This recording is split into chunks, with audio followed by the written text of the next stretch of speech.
Maka di usianya 40 tahun, saat itu Ramadan, semakin risau dia. Ini akidah yang saya yakini benar atau tidak? Rasa-rasanya ada yang janggal. Kenapa? Sebab akidah yang saya yakini ini ada hal-hal yang menurut saya orang meyakini, saya tak meyakini. Contoh, di akhirat nanti kita bisa melihat Allah, orang yang masuk surga. Mu'tazilah tak meyakini.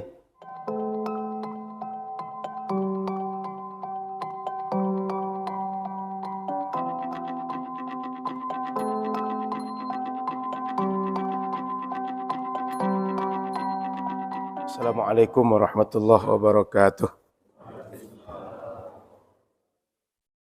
Bismillahirrahmanirrahim. Alhamdulillahirabbil alamin. Allahumma salli ala sayyidina Muhammad nabil ummi wa ala alihi wa ashabihi wa man tabi'ahum bi ihsan ila yaumiddin. Asyhadu an la ilaha illallah wa asyhadu anna Muhammadan abduhu wa rasuluhu sallallahu alaihi wasallam. Alhamdulillah, Bapak Ibu yang dirahmati Allah Subhanahu wa taala, kita bersyukur pagi ini kita bangun kembali dan kita bisa menikmati karunia-karunia yang baru. Nikmat Allah yang tak sama dengan hari yang kemarin. Nikmat Allah yang tak sama dengan hari-hari sebelumnya. Dan hisabnya nanti di akhirat juga tak sama. Hisab hari ini dengan hisab kemarin berbeda. Sehingga kita mesti selalu bersyukur setiap saat. Dan ketika kita bersyukur, syukur itu manfaatnya balik pada kita. Syukur itu tidak menjadi sebuah pamrih bagi Allah. Maknanya kita bersyukur atau tidak, Dia tetap maha kaya, maha sempurna, dan tidak akan menjadi rendah atau tidak sempurna kalau kita tak bersyukur. Kemudian syukur itu juga membuat amal kita amal yang baik. Karena orang bersyukur akan menggunakan apa yang diberikan Allah untuk mengabdi, berbuat amal saleh, yang nanti amal saleh itu manfaat untuk dia, bukan manfaat untuk Allah Subhanahu wa taala. Salawat teriring salam pada Rasulullah sallallahu alaihi wasallam. Mudah-mudahan kita nanti di akhirat berkumpul bersama Nabi Muhammad sallallahu alaihi wasallam. Amin ya rabbal alamin. Baik, pagi ini saya akan membahas satu tema. Saya tidak melanjutkan fikih pagi ini. Ada tema di luar itu, yaitu tentang, ada yang bertanya, kenapa muncul istilah Ahlus Sunnah wal Jamaah dan kenapa imamnya disebut Imam Abu Hasan al-Asy'ari? Kenapa tidak Imam Ahlus Sunnah wal Jamaah itu langsung Rasulullah misalnya? Dan apakah Rasulullah itu mengikut akidahnya Imam Abu Hasan al-Asy'ari? Kita coba membahas itu, Bapak Ibu dirahmati Allah. Poin pertama, di masa Rasul sallallahu alaihi wasallam, apapun masalah keagamaan itu langsung bisa merujuk kepada Rasul. Bisa ditanya, dikonfirmasi, diminta penjelasan lebih lanjut, selesai masalah. Ini langsung Rasul sebagai rujukan. Meninggal Rasul, dilanjutkan 4 khalifah. Secara umum masa antara Rasul dengan Khalifah ini masih satu periodisasi kehidupan manusia. Sehingga tabiat, karakter, hal yang terjadi di masyarakat belum banyak perubahan. Dan waktu itu belum banyak jihad untuk luar daerah Makkah Madinah supaya masuk Islam. Belum banyak. Sehingga perkara yang terjadi di masa Khalifah secara umum ini masih sama dengan Rasul. Maka masih bisa memakai rujukan apa saja perkara yang dijelaskan, yang sudah ada hakam hukumnya di masa Rasul. meninggal Rasul ini memang muncul riak sedikit. Meninggal Rasul, siapa yang menjadi khalifah? Ini memang terjadi riak. Waktu itu para sahabat Nabi berkumpul di Sakifah Bani Sa'idah. Ini kalau Bapak Ibu pergi umrah, pergi haji, tengok di pintu sekitar pintu 12 sampai 15, di belakang ada museum baru dibuat. Kalau kita arah kiblat, misalnya itu arah kiblat, bagian kanan di sini. Sudut kanan bagian ke belakang, tidak terlalu ke belakang sekali. Itu arah ke kanan sana, Sakifah Bani Sa'idah di situ posisinya.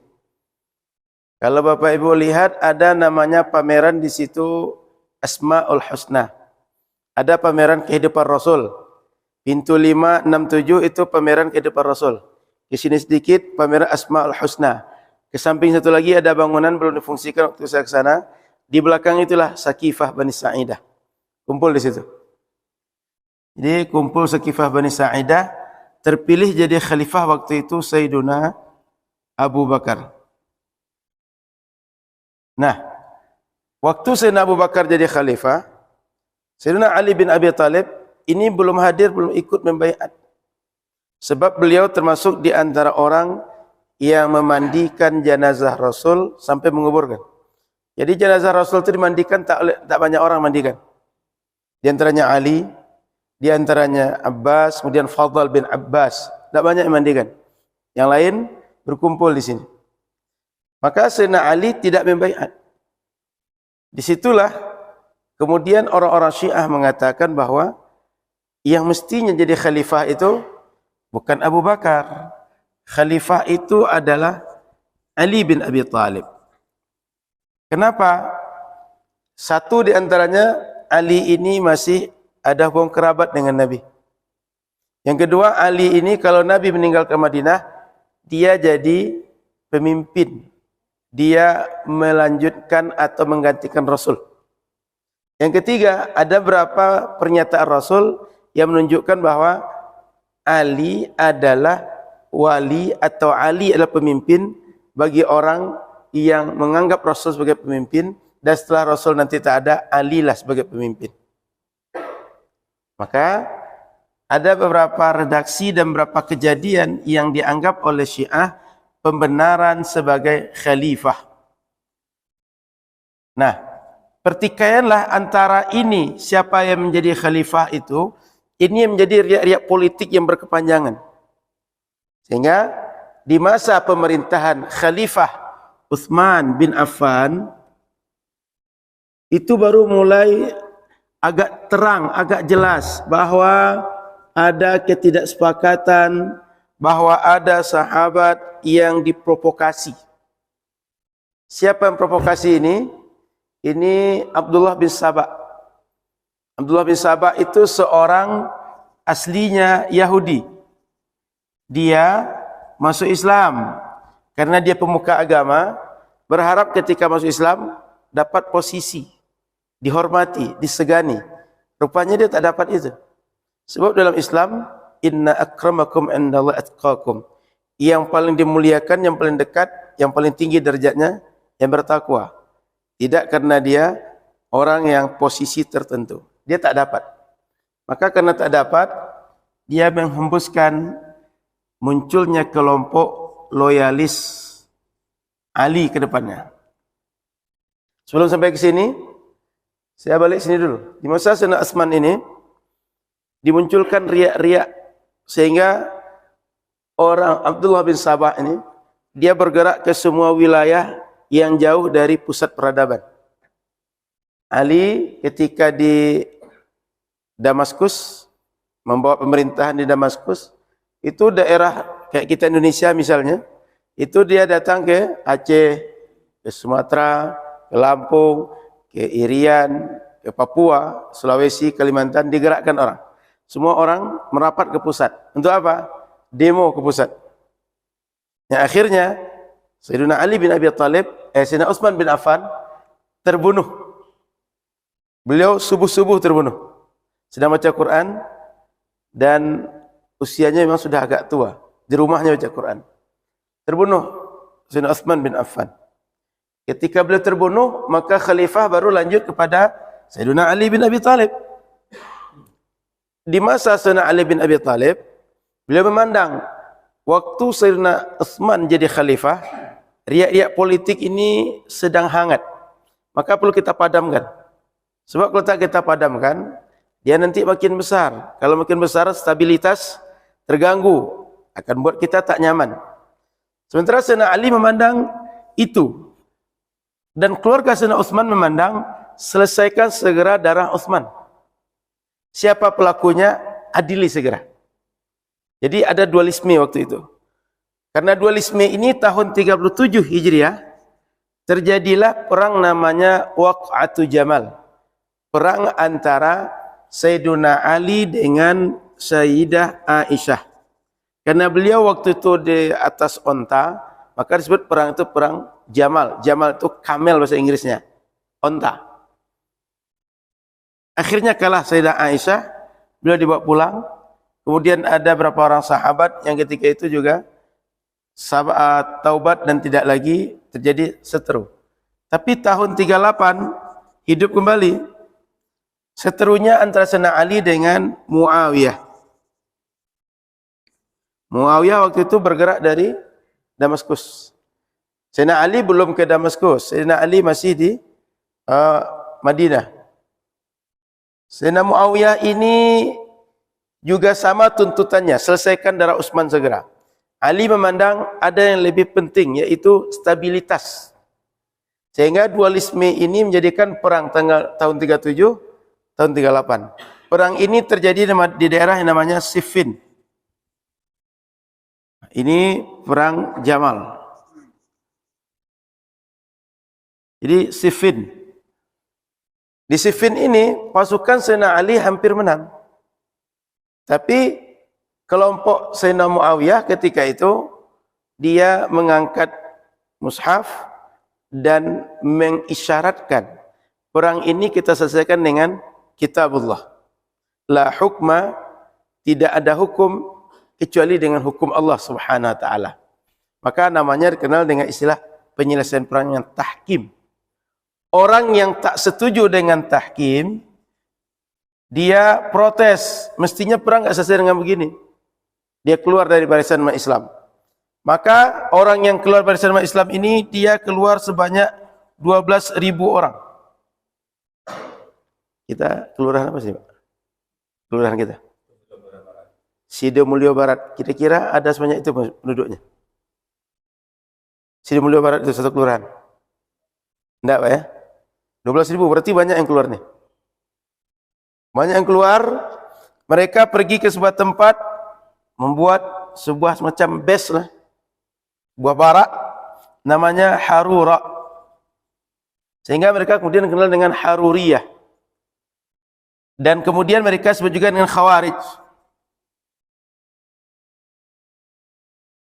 Inilah pertama munculnya sekte dalam Islam. Firqah, kelompok dalam Islam. Jadi, tak setuju dengan tahkim, kemudian keluar 12.000, pergi sebuah tempat Harura, dikenal mereka dengan Haruriyah, atau dikenal juga dengan Khawarij.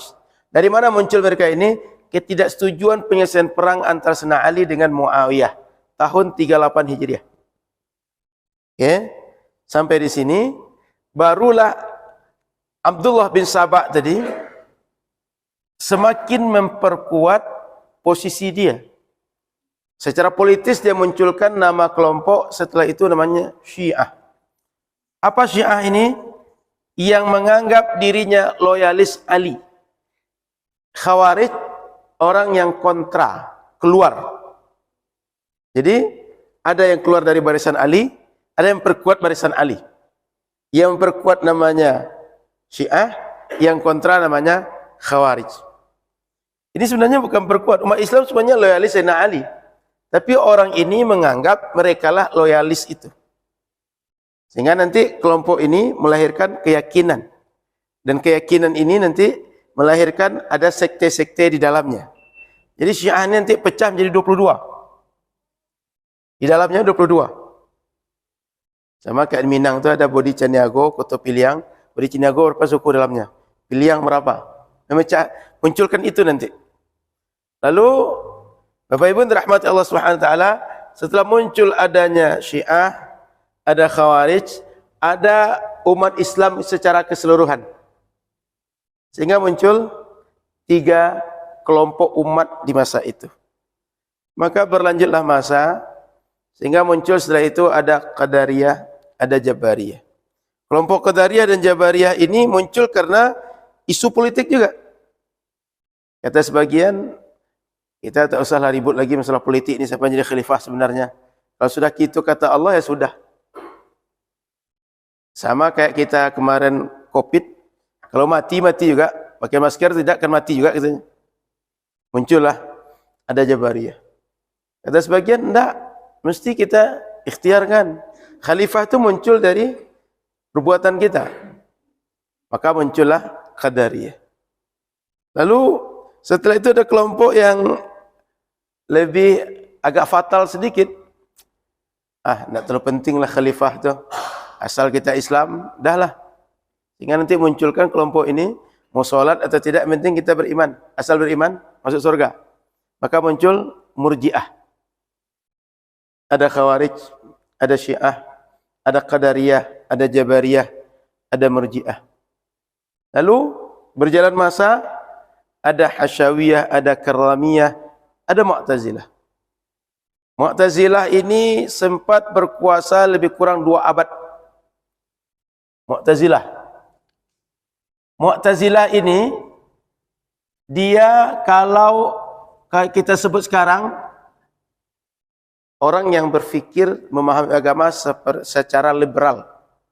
Sehingga liberal yang sekarang muncul itu orang namanya Neo-Mu'tazilah.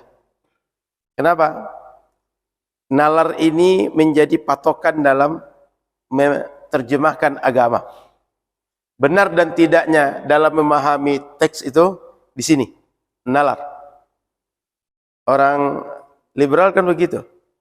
Sehingga bisa saja nanti misalnya dalam Islam tak ada jihad. Kenapa? Agama ini mengajarkan kasih sayang. Dalam Islam bisa saja nanti pemimpin perempuan dan segala macam. Berbagai pendapat yang Bapak Ibu sudah familiar dengan yang aneh-aneh. Maka Mu'tazilah muncul, 2 abad dia menguasai. Di masa itu Mu'tazilah ini berusaha menguasai khalifah, pengaruh khalifah. Sehingga ada 3 khalifah, Al-Mutawakkil, Al-Wathiq, Al-Ma'mun. 3 khalifah itu memenjarakan Imam Ahmad karena tak sejalan yang diyakini Imam Ahmad dengan Mu'tazilah.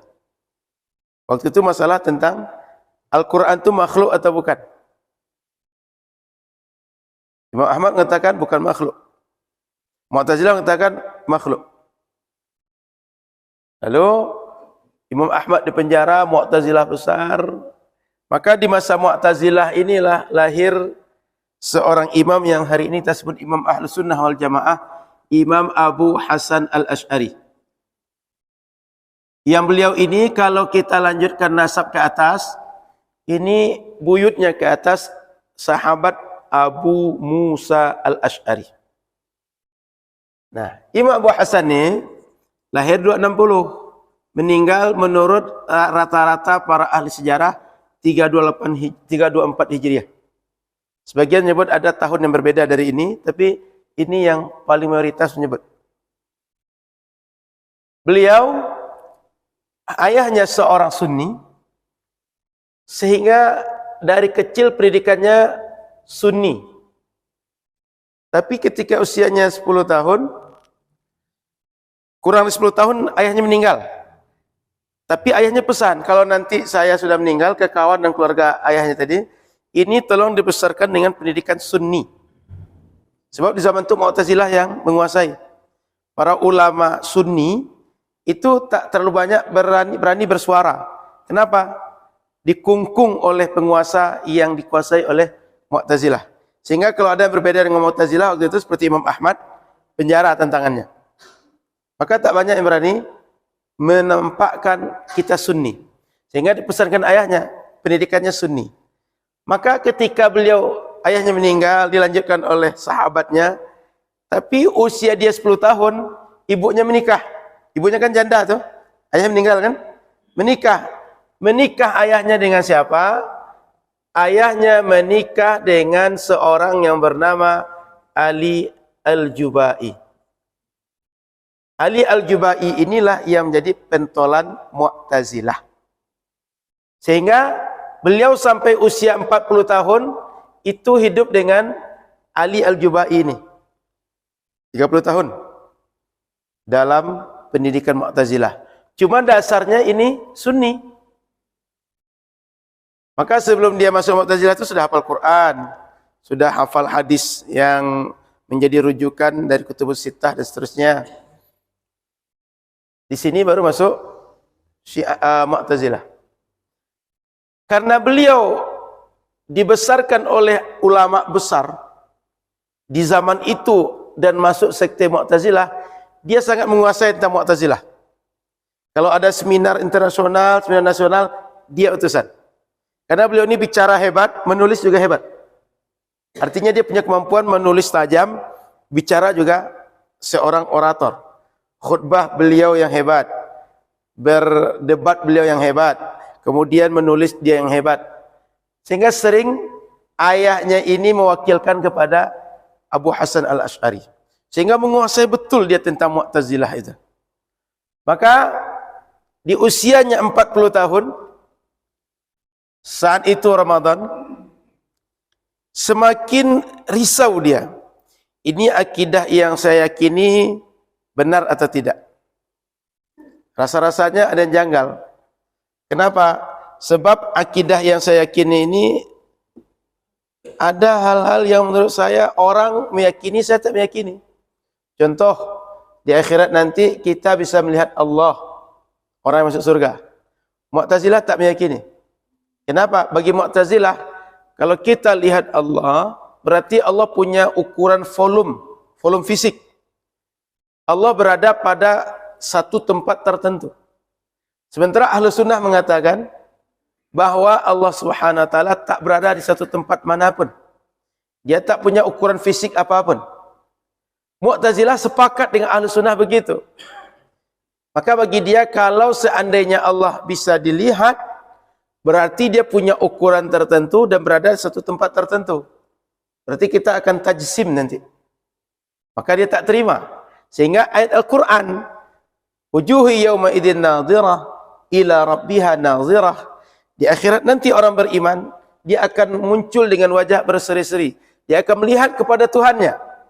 Kalimat nadhirah, melihat itu dipahami mereka menunggu Allah memberikan rahmat yang besar kepada mereka. Jadi ayat Quran tadi tidak diartikan melihat. Kenapa? Karena kalau melihat, Allah nanti punya fisik, punya posisi.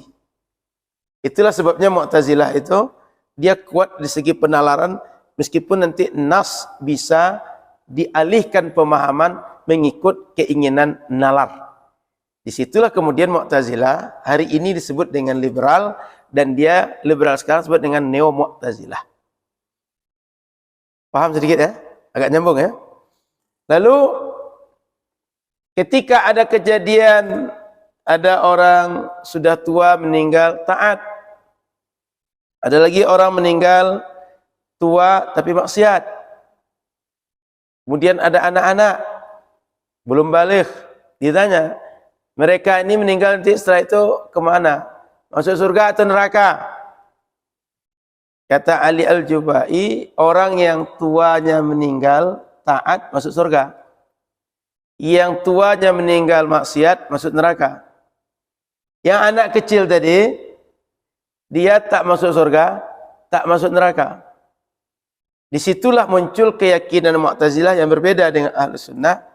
Ada namanya di akhirat nanti manzilah baina manzilataini. Ada satu tempat di antara dua tempat, tidak masuk surga, tidak masuk neraka. Sementara Ahlus Sunnah meyakini orang ini kalau tidak masuk surga, masuk neraka. Dia tidak. Kenapa anak ini tidak masuk surga? Belum ada amal. Kenapa anak ini tak masuk neraka? Dia belum balik. Dan Mu'tazilah ini punya pemikiran fi'lus salah wal aslah. Bahwa Allah itu berbuat cuma yang baik dan yang terbaik saja. Tak ada berbuat yang buruk. Kalau Allah masukkan orang ke neraka, berarti nanti Allah berbuat yang buruk. Allah nanti menzalimi orang. Itu pemikiran Mu'tazilah. Sehingga Mu'tazilah ini berpikiran Allah itu selalu adil. Maka perbuatan Allah cuma yang baik dan yang tak baik. Sehingga nanti dalam masalah qadar kita juga akan berbeda dengan mereka. Bahwa perbuatan baik dan tak baik semuanya ciptaan Allah. Mu'tazilah tidak. Allah hanya membuat yang baik dan yang terbaik saja. Yang buruk tidak. Maka kemudian kata Abu Hasan, bagaimana kalau orang yang meninggal tua masuk neraka, dia protes, ya Allah, kenapa engkau biarkan aku tua, aku maksiat, lalu aku masuk neraka? Kenapa tak biarkan saja aku mati waktu kecil? Di situ dia mulai bingung. Sebab kalau dia jawab, yang kecil juga akan protes. Ya Allah, kenapa engkau matikan aku waktu kecil? Kok tak dibiarkan aku hidup besar sehingga aku masuk surga? Paham ya? Nanti ketiganya akan bertanya nanti itu.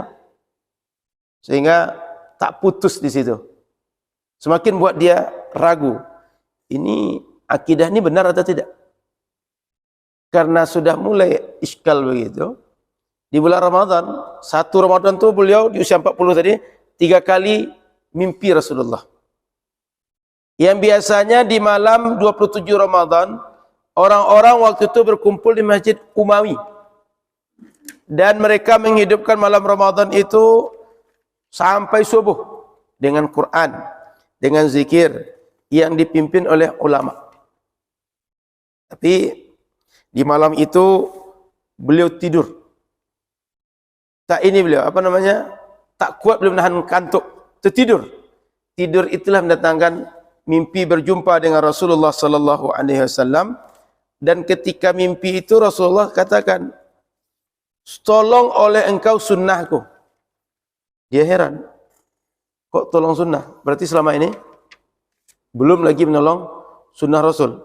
Sampai 3 kali berturut-turut beliau itu bermimpi hal yang kata Rasul, tolong sunnahku. Maka pada akhirnya setelah dia merasa tidak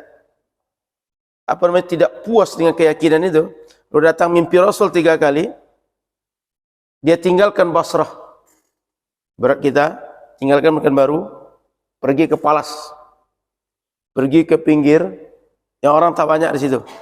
Sebab kalau masih banyak orang banyak, masih jumpa dengan orang banyak, orang ini fansnya kita. Kita masih akan terpengaruh oleh fans kita. Kami berpikir kalau saya berubah nanti mereka nggak ikut saya lagi. Kan begitu psikologisnya orang yang punya fans, orang yang punya pengikut. Dia tinggalkan untuk dia coba kritisi setiap keyakinan selama ini. Maka disitulah dia kemudian merasa ada beberapa keyakinan ini tak cocok, ini tak benar. Dikajinya ayat Al-Quran, dikajinya hadis Nabi SAW, tidak cocok kata dia. Karena tidak cocok itu, dia tulis beberapa risalah. Risalah itu kalau di Arab sebut dengan buku-buku kecil. Anggap ini kan buku kecil nih, buku saku kecil-kecil dari ini, itu risalah kalau Arab nyebutnya. Maka ketika ditulisnya itu, dia datang Masjid Umawi, dia naik ke atas mimbar. Ketika naik ke atas mimbar, dia berkhutbah. Dia sampaikan bahwa saya ini seperti yang kalian kenal dahulu. Siapa yang kenal aku, dia akan tahu bagaimana aku. Kalau ada yang tak kenal aku akan perkenalkan diri, kata dia. Maka saat itu dia buka jubah dia. Pernah tengok jubah kayak jubah habaib itu, yang tak berkancing. Di dalamnya pakai jubah berkancing, di luarnya ada satu lapis tak berkancing. Nah, itu khas orang Arab gitu. Dibuka jubah itu, dilemparnya. Saya tanggalkan keyakinan saya selama ini bahwa saya berkata kita tak dapat melihat Allah di akhirat, tak mendapat syafaat Nabi Muhammad. Kemudian kita ada manzilah, ada manzilatain. Disebutkan. Saya taubat di semua akidah itu, dan saya hari ini tak lagi memegang akidah itu. Seperti saya melepaskan baju ini. Lalu diserahkan beberapa buku yang ditulisnya tentang bantahan dia terhadap akidah yang selama ini dianggap sesat. Sehingga sejak saat itu, dia kemudian sejak usianya 40, dia berjuang, dia menulis buku, dia menantang orang-orang Mu'tazilah untuk berdebat. Dan orang-orang Mu'tazilah karena dulunya adalah dia juga Mu'tazilah, maka dia sangat paham tentang Mu'tazilah. Sehingga dia paham mau menghantam dari mana, titik lemahnya di mana. Sebab orang dalam yang menghantam ke dalam. Samalah dengan orang orientalis, dia berusaha belajar Islam untuk menghancurkan Islam. Ini orang bukan orientalis, memang dia secara kudrat Allah diatur hidup dalam suasana ilmiah Mu'tazilah. Sehingga ketika dia taubat, dia sangat paham betul. Dia taubat dari mana, apa kelemahannya, bagaimana menghantamnya, bagaimana untuk mematahkannya. Sehingga tak ada orang berdebat kecuali kalah oleh dia. Bahkan dia mendatangi para pemuka, para tokoh agama, tokoh bangsa untuk dia debati. Kawan-kawannya protes. Kenapa engkau datang kepada para tokoh-tokoh itu, orang kaya, orang pemimpin, pejabat semacam itu? Apa kata dia? Saya kalau tak datangi, mereka tak datang. Kalau tak saya datangi, saya tak bisa debat dengan dia. Dia tak akan pernah datang majlis saya. Maka saya datang, kata dia. Dia debati. Kalah. Rata-rata orang-orang itu oleh Imam Abu Hasan al-Ash'ari. Maka Bapak Ibu dirahmati Allah Subhanahu wa taala, sejak saat itu para ulama yang melihat perkembangan mazhab Imam Abu Hasan al-Ash'ari dan perjuangan beliau menyebut mazhab beliau atau akidah yang beliau yakini dengan Ahlus Sunnah wal Jamaah. Jadi dulu enggak ada istilah itu. Istilah itu muncul karena di tengah banyaknya kelompok bid'ah tadi. Ada Khawarij, ada Syiah, ada Qadariyah, Jabariyah, Murji'ah, Asyawiyah, ada Mu'tazilah, ada Karramiyah. Di tengah semua kekeruhan itu muncul satu yang jernih. Yang jernih ini kemudian disebut dengan Ahlus Sunnah wal Jamaah. Sebelumnya enggak ada istilah itu. Karena untuk membedakan ini kelompok yang banyak ini semuanya tak bisa diikut. Yang bisa diikut satu ini. Maka disebut dengan Ahlus Sunnah. Ahlu adalah kelompok umat, As-Sunnah pengikut sunnah Nabi, wal Jamaah sahabat yang mengikut sunnah Nabi. Sehingga ringkasnya akidah Imam Abu Hasan ini dianggap akidah yang mengikut Nabi dan sahabat Nabi. Yang waktu itu orang sudah bingung, yang mana nih mau diikut? Sebab yang berkembang cuma yang bid'ah saja. Yang ahlu sunnah tak bisa berkembang, dikungkung oleh pemerintah. Sama lah kayak kita buat pengajian di masjid ni, kamu kalau nak Mu'tazilah jangan buka pengajian Masjid Nurul Fajar. Contoh gitu. Jadi semua masjid-masjid, semua majlis ilmu itu mereka tidak boleh mengembangkan kecuali Mu'tazilah. Tapi begitu Imam Abu Hasan muncul dan dia debati banyak orang, mulailah orang-orang Mu'tazilah ketika itu berkurang kekuatannya, yang akhirnya Imam Abu Hasan ini mulai banyak pengikut. Karena banyak pengikut, dia makin kuat. Sehingga Imam Abu Hasan menjadi ikutan.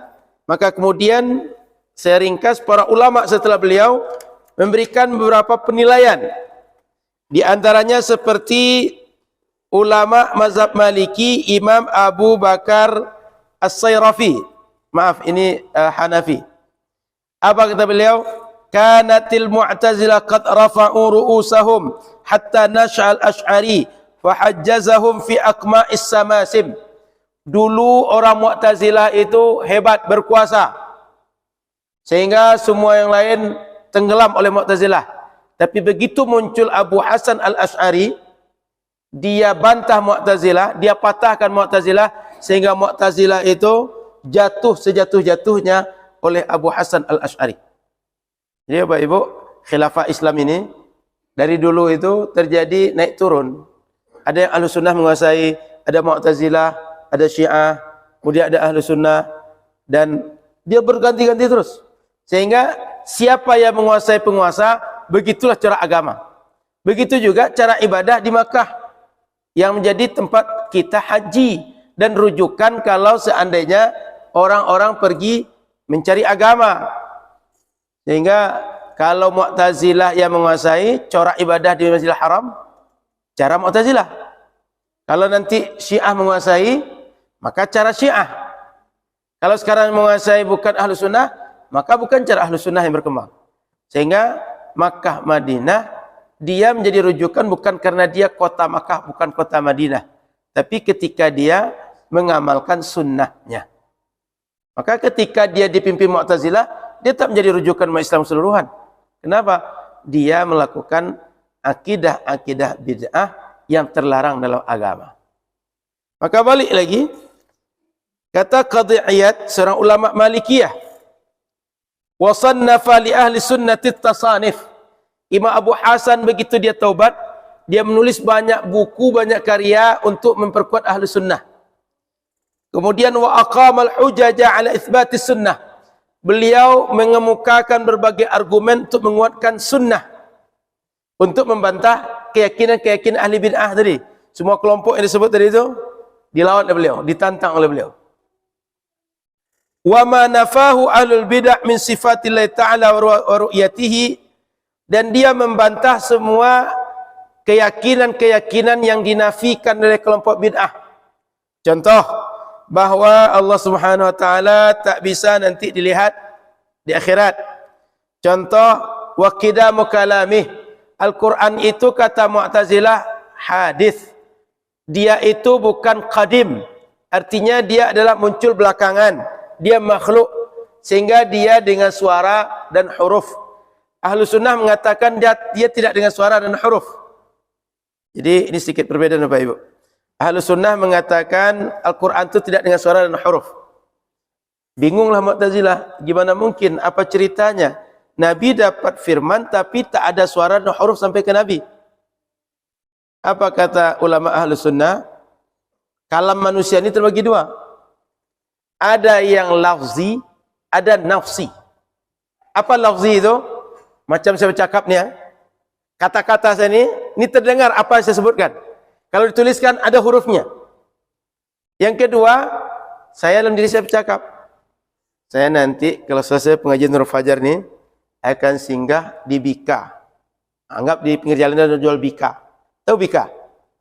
Bukan doa pagi dan sore itu Bika amanna wa bika asbahna. Ini Bika, kalau di Padang Panjang itu Bika Semariana. Kalau siko Bika Cik Puan mungkin. Saya dalam diri saya bicara gitu. Atau saya ini hari Minggu, saya liburkan aktivitas, saya ajak anak-anak main ke taman misalnya. Tapi dalam diri saya. Adakah kalam itu? Ada.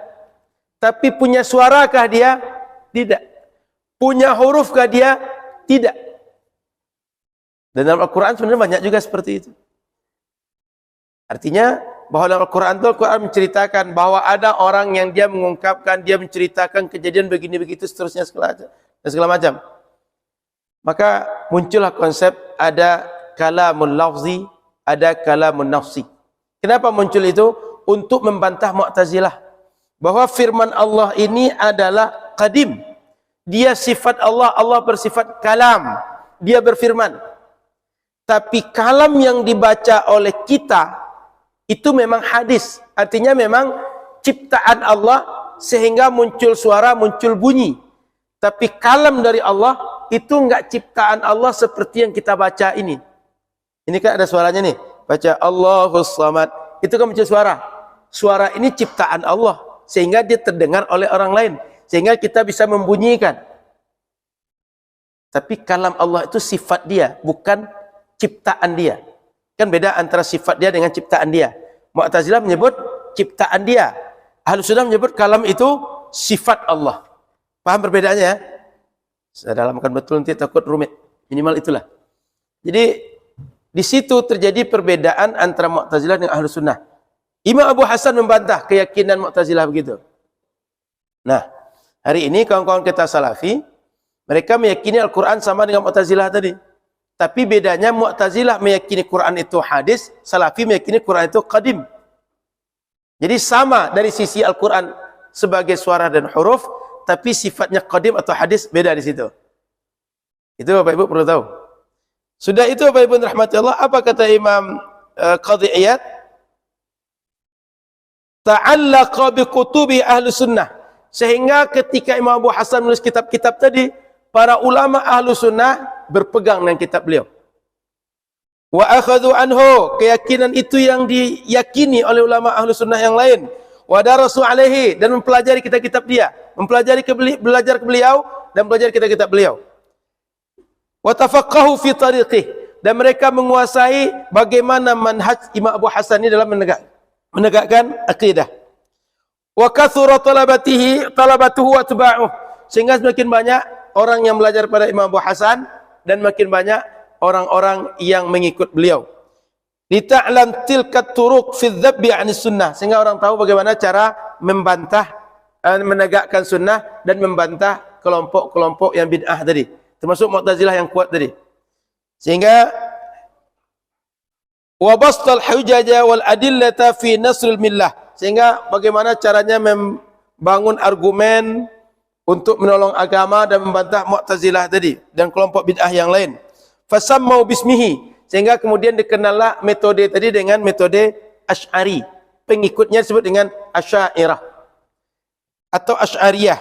Wa talahum atba'uhum wa talabatuhum fa'urifu bidzalik, sehingga makin banyak murid dan pengikutnya, sehingga dikenallah kelompok ini dengan kelompok Asy'ariyah. Wa inna ma kanu yu'rafuna qabla dzalika bil mutsbitah. Mu'tazilah menyebutnya dengan mutsbitah. Kenapa? Dia menetapkan berapa sifat yang tak ditetapkan oleh Mu'tazilah. Mu'tazilah disebut dengan nufah, yang menafikan sifat Allah. Dia mutsbitah, yang menetapkan sifat Allah. Jadi singkatnya, ulama belakangan menganggap inilah representasi ahlu sunnah, dan ulama kemudian mengikut beliau. Sehingga kemudian kata Imam Qadhiyat, fa ahlu sunnah min ahli al-masyriqi wal maghrib bihujajihi yahtajjun. Ulama ahlu sunnah timur dan barat Islam ini, artinya semua ulama ini yang ahlu sunnah, memakai argumen beliau untuk masalah akidah. Wa ala minhajihi yadhhabun, dengan manhaj beliau mereka berkeyakinan dalam berakidah. Wa qad athna alaihi ghairu wahid minhum wa athnau ala madhhabi wa tariqih. Banyak ulama memuji beliau dan manhaj serta tariqah metode beliau. Intinya ulama-ulama setelah beliau mengakui kehebatan beliau. Lalu kata Imam Ibn Farhun, ulama Malikiyah juga, kana malikiyan wa sannafa li ahli sunnah at-tasanif wa aqama al-hujaja ala itsbat as-sunan wa ma nafahu ahlul bid'ah. Dia akui bahawa beliau ini adalah seorang ulama bermazhab Maliki. Lalu beliau menulis banyak karya, dan karya itu manfaat bagi umat, diikuti oleh umat. Lalu kata Imam As-Subki, Imam As-Subki, beliau ini ulama di abad ke-8. Apa kata Imam As-Subki? Wa'lam anna Abul Hasan al-Asy'ari lam yubdi' ra'yan wa lam yunshi' madhhaban. Beliau ini tidak memunculkan akidah yang baru, tidak membuat mazhab yang baru. Wa innama huwa muqarrirun li madzahibis salaf. Dia cuma mengokohkan mazhab ulama salaf, sahabat dan Rasul tadi. Munadhilun amma kanat alaihi sahabatu Rasulillah sallallahu alaihi wasallam. Dia cuma mengokohkan, menguatkan mazhab sahabat yang tadi sudah kita cerita. Dia menghidupkan kembali akidah Rasulullah dan sahabat. Fal intisabu ilaihi innama huwa bi'tibari annahu aqada ala tariqis salaf nitaqan wa tamassaka bih. Ketika nisbahkan keyakinan kepada dia, itu cuma sekedar bahwa dia ini representasi akidah yang menghidupkan akidah salaf, akidah sahabat. Bukan karena dia punya keyakinan-keyakinan baru. Artinya keyakinan masa Rasulullah sudah clear, di masa sahabat sudah clear.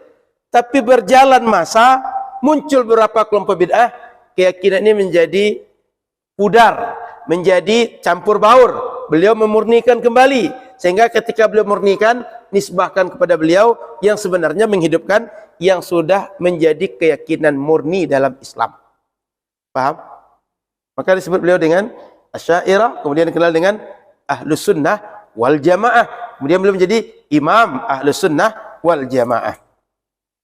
Kemudian wa aqama al-hujaj wal barahin alaihi fasara al-muqtadi bi fi dhalika as-salik sabilu fi dalail summiya Asy'ariyan. Sehingga nanti orang-orang yang mengikut beliau dikenal dengan nama Asy'ari, pengikut Abu Hasan al-Asy'ari. Sebenarnya bukan pengikut Imam Abu Hasannya, tapi pengikut sunnah Rasul yang dihidupkan kembali oleh Abu Hasan Al-Asy'ari. Karena mereka jauh masanya dengan Rasul, nggak mungkin menyebut saya ngikut Rasul langsung, tapi mengikut gurunya. Sama dengan orang sekarang, kamu ngikut siapa? Contoh, pengikut Sak Somad. Kenapa? Dia hidup zaman sekarang. Yang didengarnya, yang dia langsung datang belajar, Sak Somad. Sementara ustaz-ustaz yang dulu, ulama yang dulu, guru mereka juga, guru di Sak Somad juga. Cuma mereka nggak jumpa.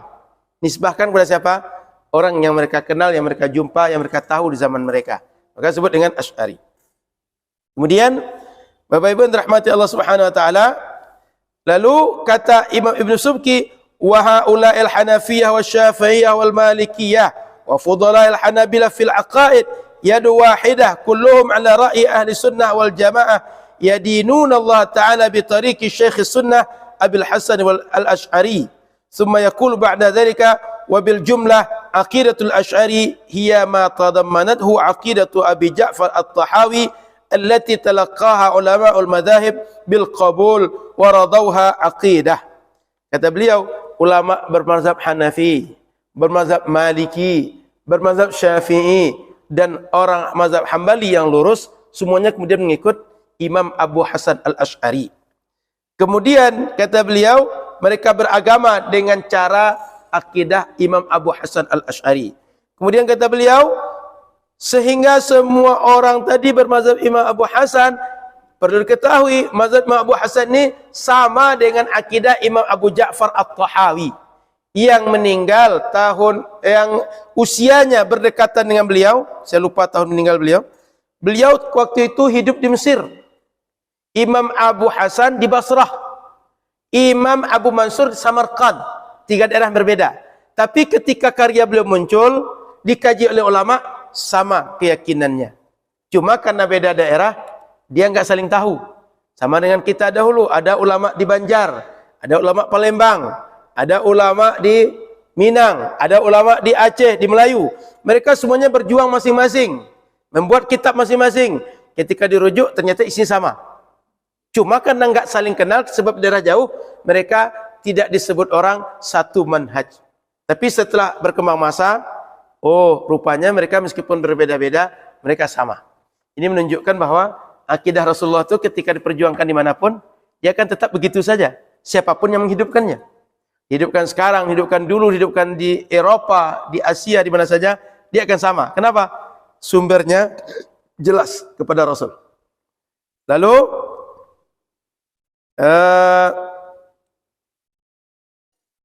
saya tutup terakhir. Maka oleh karena itu, inna aqidatan Nabi wa ashabah, inna aqidatan Nabi wa ashabihi ya aqidatul Asy'ariyah. Sehingga kalau hari ini orang menyebut bahwa akidah yang diyakini Nabi dan sahabat itu sebenarnya akidah yang diyakini Imam Abu Hasan Al-Asy'ari, itu sama dengan seperti kita ketika membaca Al-Quran. Al-Quran yang sesuai dengan bacaan Nabi, dengan bacaan sahabat itulah Al-Quran qiraat Imam Asim, riwayat Hafaz. Kenapa? Saking banyaknya orang baca Quran dengan cara itu, beginilah Nabi dan sahabat membaca. Bukan karena Nabi mengikut Imam Asim, tapi karena Imam Asim yang mempopulerkan bacaan itu di masa umat mengenalnya, beginilah bacaan Rasul. Jadi begitu juga ketika disebut bahwa akidah Nabi sama dengan akidah Imam Abu Hasan Al-Asy'ari, bukan Nabi mengikut Imam Abu Hasan, tapi Imam Abu Hasan menghidupkan akidah Nabi. Sehingga ketika kita menyebut berakidah Imam Abu Hasan, atau akidah Asy'ariyah, atau akidah Ahlu Sunnah, hakikatnya mengikut akidah Rasulullah dan sahabat. Gitu Bapak Ibu. Maka sejak masa beliau itu, ulama 4 mazhab mayoritas mengikut beliau. Hanya sedikit di antara mazhab-mazhab itu, Malikiyah, Syafi'iyah, Hanabilah, kemudian Hanafiyah, yang mereka mengikut kepada mazhab Mu'tazilah dan mazhab-mazhab yang lain. Jadi mayoritas mengikut mazhab Imam Abu Hasan Al-Asy'ari. Sedikit yang masuk ke Mu'tazilah. Makanya Imam Subki mengatakan mereka bisa dikatakan semuanya masuk kepada mazhab Imam Abu Hasan Al-Asy'ari. Ada sedikit yang perlu saya bacakan. Pernyataan Ibnu Khaldun barangkali. Kata Imam Ibnu Khaldun, qala Ibnu Khaldun fi muqaddimatihi. Ibnu Khaldun ini terkenal dengan kitabnya Muqaddimah Ibnu Khaldun, kitab sejarah. Innal fiqha al-mustanbat min al-adillah syar'iyyah kathura fihi al-khilaf bainal mujtahidin bi ikhtilafi madarikihim. Masalah fikih itu para mujtahid banyak berbeda pendapat karena bedanya sumber ilmu mereka, sumber referensi mereka dan kemampuan mereka, wa anzarihim, karena bedanya pendapat mereka dan penelitian mereka. Khilafan la budda min wuqu'ihi, khilaf yang memang wajar terjadi, sangat bisa diakui terjadi. Wattasa'a fil millati ittisa'an 'azima, sehingga makin meluas ini dan orang mengikut dengan yang mana yang dia yakini, yang mereka tahu. Wa kana al muqallidina ay yuqallidu man sya'u, orang-orang awam mengikut siapa yang mereka inginkan di antara imam yang menjadi rujukan. Thumma lamma intahal amru ila al a'immatil arba'ah wa kanu bimakanin min husni dhanni iqtasara 'ala an-nasi taqliduhum.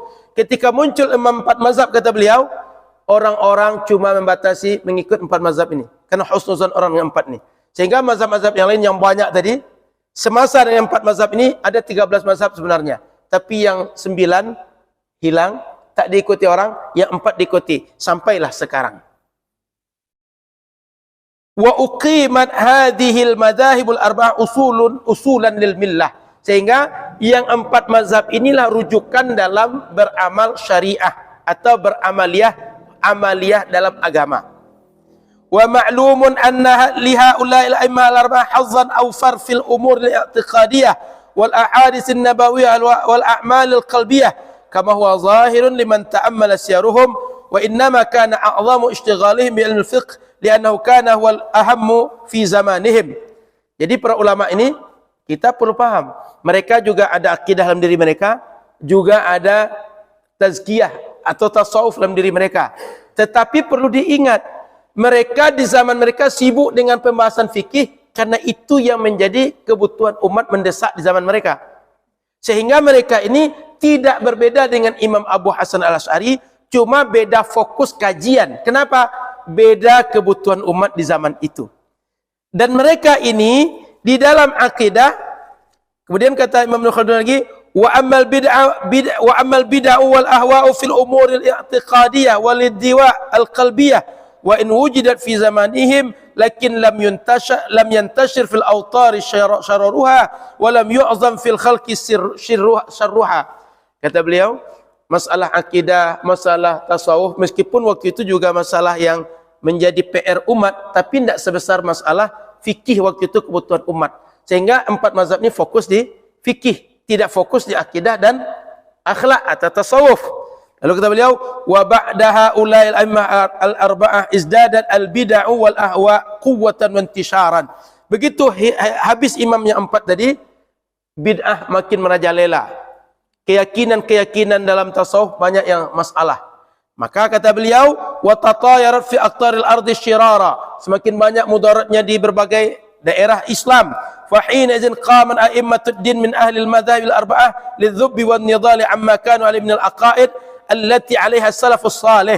Maka muncullah ulama 4 mazhab tadi, pengikut 4 mazhab tadi, mereka berbicara tentang akidah, menguatkan akidah Rasul dan sahabat tadi, mengikut salafus salih. Hatta intahal amru ila al-imamaini Abil Hasan al-Asy'ari wa Abil Mansur al-Maturidi radhiyallahu anhuma. Sehingga muncullah, kata beliau, Imam Abu Mansur al-Maturidi, Imam Abu Hasan al-Asy'ari, sehingga keduanya menjadi rujukan dalam masalah akidah. Jadi Bapak Ibu, Imam Syafi'i, Imam Malik, Imam Abu Hanifah, Imam Ahmad, ini ulama yang semuanya dahuluan daripada Imam Abu Hasan. Mereka ini fokus dalam masalah fikih. Kenapa? Kebutuhan umat di masa itu. Meninggal imam yang 4 ini, umat mulai banyak dalam masalah akidah, masalah tasawuf, banyak masalah. Karena ada kelompok-kelompok bid'ah tadi. Sehingga setelah itu muncul Imam Abu Hasan al-Asy'ari. Maka beliau fokus di masalah akidah. Jadi tadi fikih, kemudian akidah. Maka 4 mazhab ini bukan berbeda dengan Imam Abu Hasan. Mereka punya akidah, punya keyakinan, tapi tidak fokus dengan akidah dan keyakinan karena dipandang belum penting saat itu, belum mendesak saat itu. Lalu ketika Imam Abu Hasan muncul, Imam Abu Mansur al-Maturidi muncul, apa kata beliau? faqama ahsana qiyam lidh-dhubbi wan nidhali amma kanu alaihi min siratin nabi SAW wa tariqi ashabihi. Ketika dua imam ini muncul, dia melakukan peran yang sepatutnya bagi ulama di zamannya. Dia mengokohkan sunnah, dia membantah bid'ah, menghidupkan kembali sunnah sesuai dengan sunnah Rasul dan sahabat Rasul sallallahu alaihi wasallam. Ya, kira begitu Bapak Ibu, kenapa muncul istilah Ahlus Sunnah wal Jamaah, dan kenapa hari ini ketika disebut dengan Ahlus Sunnah wal Jamaah adalah maksudnya mazhab Asy'ari. Qadhi Imam Al-Hafiz Murtada Az-Zabidi dalam kitab Ithaf As-Sadat Al-Muttaqin Syarah Ihya Ulumuddin mengatakan, "Idza utliqa Ahlus Sunnah wal Jamaah fal muradu bihim al-Asy'ariyah wal Maturidiyah." Kalau disebutkan belakangan dengan Ahlu Sunnah, yang dimaksud adalah Asy'ari dan Maturidi. Begitu sejarahnya Bapak Ibu. Sehingga ketika orang nyebut Ahlu Sunnah wal Jamaah, imamnya si fulan, itu punya sejarah. Ada bukti historis dan banyak referensi yang mengungkap tentang itu. Terutama yang ulama belakangan setelah mereka yang mengungkap. Karena tak mungkin mereka menyebut bahwa diri mereka, kami yang hebat, kami yang begini begitu. Maka pengakuan ulama belakanganlah menyatakan hebatnya mereka, dan kita merujuk pada ulama yang kita ketahui belakangan setelah itu. Lalu hari ini yang dimaksud dengan Ahlus Sunnah Asy'ari itu bagaimana? Mudahnya dalam masalah akidah, ketika mempelajari sifat Allah, dia mempelajari dengan metode sifat 13 atau 20. Wujud, qidam, baqa, mukhalafatuhu lil hawadits, qiyamuhu bi nafsihi, wahdaniyah, qudrah, iradah, ilmu, ayat, sama, basar, kalam. Ini terutama yang agak senior-senior, ibu-ibu. Ibu-ibu hafal, Bu? Ibu-ibu hafal, Bu? Ibu-ibu hafal? Tapi tahu ini, pernah belajar ini dulu? Ini buktinya akidah ini mayoritas dulu. Masyarakat kita rata-rata begitu. Mau datang kemana saja, masyarakat yang meyakini akidah Ahlussunnah, dia belajar cara itu. Sehingga kalau orang menguji mana yang mayoritas antara mazhab sunnah dengan mazhab Asy'ari, bisa diuji. Buktinya ibu-ibu nih. Tahu ibu-ibu akidah usul salasah, rububiyah, uluhiyah, asma wa sifat? Ibu pernah dengar? Pernah dengar? Tahu maksudnya? Enggak paham kan? Kenapa? Itu doktrin yang ditanamkan belakangan. Untuk mengatakan itulah Ahlus Sunnah, yang Asy'ari ini Ahlul Bid'ah. Dibalik fakta, dirusak fakta sejarah yang itu sudah panjang perjalanannya. Yang itu mereka ulama semua. Dalam tajwid misalnya, orang belajar mulai tajwid paling dasar sampai qiraat paling tinggi, itu semua ulama yang menulis dalam bidang itu, kitabnya apakah Jazariyah, kemudian Tuhfatul Atfal, Syatibiyah, pokoknya semua kitab tajwid dan qiraat dari paling dasar sampai paling tinggi itu bermazhab Asy'ari semua. Gimana mau disebut bahwa Asy'ari itu bid'ah? Paham Bapak Ibu? Termasuk kalau ada Bapak Ibu pernah mendengar, jangan duduk dengan ahli bid'ah. Karena ahli bid'ah itu dia akan merusak, dia menyambar-nyambar. Itu pernyataan sahabat Ibnu Abbas, meninggal kapan? Tahun 68 Hijriah. Itu pernyataan siapa? Imam Hasan Al-Basri, meninggal kapan? 110 Hijriah. Imam Abu Hasan Al-Asy'ari lahir berapa? 260. Berarti yang bicara tadi lebih dahuluan hidup dibanding beliau kan? Berarti yang beliau maksud tidak mungkin Imam Abu Hasan ini. Paham maksud saya? Bicara 110, Imam Abu Hasan belum ada. Kata dia 110 itu jangan duduk dengan ahli bid'ah. Siapa ahli bid'ah termasuk kira-kira? Itulah yang Khawarij saya cerita tadi itu. Yang Syiah tadi itu, yang Qadariyah, Jabariyah tadi itu. Kan sudah saya cerita tadi. Dari masa Utsman mulai muncul ada Khawarij, ada Syiah, ada Qadariyah, Jabariyah dan seterusnya. Bukan Imam Abu Hasan Al-Asy'ari. Kita pengikut Imam Abu Hasan Al-Asy'ari. Sehingga ketika disebut jangan duduk dengan ahli bid'ah, maksudnya bukan dengan kita. Paham Bapak Ibu? Kalau ada yang mengatakan jangan duduk dengan kita, jangan duduk dengan ustaz-ustaz Masjid Nurul Fajar, orang itu telah salah, telah memutarbalikkan kalimat Imam Abu Hasan Al-Asy'ari dengan sahabat Ibnu Abbas. Kenapa? Ibnu Abbas Imam Hasan Al-Basri tak bicara tentang kita. Bicara tentang siapa? Mu'tazilah, bicara tentang Jabariyah, Qadariyah, tentang Khawarij, tentang Syiah. Paham? Sehingga setiap bicara-bicara orang tua perlu juga nalar sedikit. Ini yang bicaranya kapan meninggalnya? Dia bicara itu di masa siapa? Bicara itu maksudnya untuk siapa? Sehingga jangan sembarang ini ucapan ini sebenarnya untuk orang lain dipukulkan ke kita. Itu tidak objektif, tidak adil. Kalau seandainya orang itu paham, sengaja memakai orang lain, berarti dia telah membuat fitnah, berbohong atas nama para sahabat dan ulama salaf. Pernah dengar jangan duduk dengan ulama ahli bid'ah? Pernah dapat larang-larang begitu? Pernah? Itu bukan maksudnya majlis-majlis masjid-masjid ada bukan baru. Kalau ada mengatakan untuk itu, mereka telah memutarbalikkan kalimat-kalimat yang tak pada tempatnya. Tak amanah ilmiah orang seperti itu. Kenapa? Yang bicara 110 meninggal, 68 meninggal. Tapi dipukulkan untuk orang pengikut yang meninggalnya 320 Hijriah. Paham? Baik, sampai sini kita buka diskusi.